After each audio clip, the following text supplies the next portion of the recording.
Un arvien aktīvāk valdības veidošanas procesā iesaistās arī sabiedriskās organizācijas. Latvijas ģimenes ārstu asociācija un Latvijas lauku ģimenes ārstu asociācija kategoriski iebilst pret veselības ministres Ingrīdas Circenes turpmāk palikšanu amatā. Savukārt Latvijas ārstu biedrība uzskata, ka labākas ministres par Circeni nemaz nav. Plašāk stāsta Līva Rauhvargere. Pēdējos 10 gados veselības nozari ministrējuši 8 cilvēki. Mediķa diploms bijis 5. Bijis arī pa vienam vetārstam, juristam un mašīnbūves ekspertam. Latvijas ārstu biedrības vadītājs Pēteris Apinis uzskata, ka pie veselības politikas stūres noteikti jābūt mediķim. Tajā pašā laikā atzīst, nevienmēr tas automātiski nozīmē veiksmes stāstu.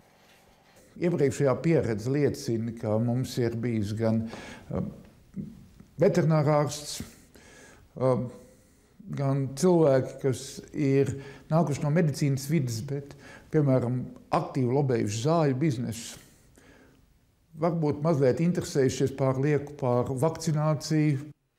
Uz pašreizējo ministri Apinis neko tādu neattiecina. Circene nenoliedzami ir ārstu biedrības vadītāja favorīta šajā amatā. Ar labu izglītību, ar labu angļu valodas zināšanām, ar starptautisku pieredzi. Šī ziņā Ingrīda Circene tam atbilst. Ģimenes ārsts Pauls Princis ministrei velta veselu pārmetumu sarakstu, piemēram, darba nespējas lapu likumu, kas parādīs neusticēšanos ģimenes ārstiem, kā arī plānu medicīnas pakalpojumus sniegt atkarībā no tā, vai cilvēks maksā nodokļus. Ar šo soli Latvija attālinoties no Satversmē noteiktajām tiesībām uz veselības aprūpes minimumu. Faktiski jautājums, kas ir veselības aprūpes minimums Latvijā? Kāpēc tikai neatliekamā, kāpēc ne ģimenes ārsts?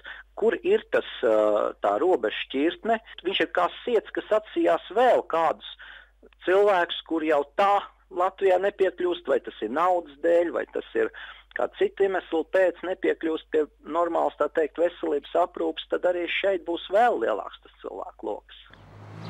Uz jautājumu, kas ir labāk ministra amatā, politiķis vai nozares profesionālis, politologiem ir grūti atbildēt.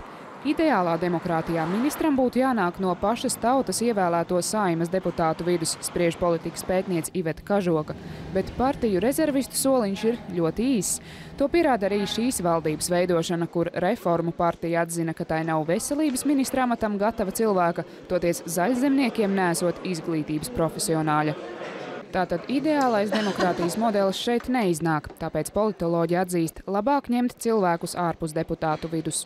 Labāk, lai amatā ir cilvēks, kas saprot jomu, kas zina, kādā veidā tur panākt pārmaiņus, nekā politiķis tikai tāpēc, ka viņš ir politiķis. Neskatoties uz faktu, ka valdību kārtējo reizi veido nevis pēc profesionālajiem, bet gan pīrāga dalīšanas kritērijiem, Kažoka saglabā optimismu attiecībā uz topošās valdības spēju rīkoties. Un proti Zolitūdas traģēdijas gaisma, tāpat arī tie apstākļi, kā aptkāpās iepriekšējais premjers un tomēr cik salīdzinoši spēcīgs bija iepriekšējais ministru kabinets. Un, manuprāt, neviens, it sevišķi politiķis, kas vēlās palikt politikā pēc vēlēšanām, negribēs uz šī fona izskatīties slikti. Ja partija zina, ka tā gribēs palikt koalīcijā līdz pat vēlēšanu dienai, te ir arī motivācija izdarīt kādas lietas, par kurām atskaitīties vēlētājiem. Viņa arī uzskata, ka veiksmīgi jaunā valdība varētu darboties gadījumā, ja šiem 9 mēnešiem izvirzīs nedaudzus, bet ļoti konkrētus paveicamos darbus. Līva Rauhvargere, Alvis Balodas, Latvijas televīzija.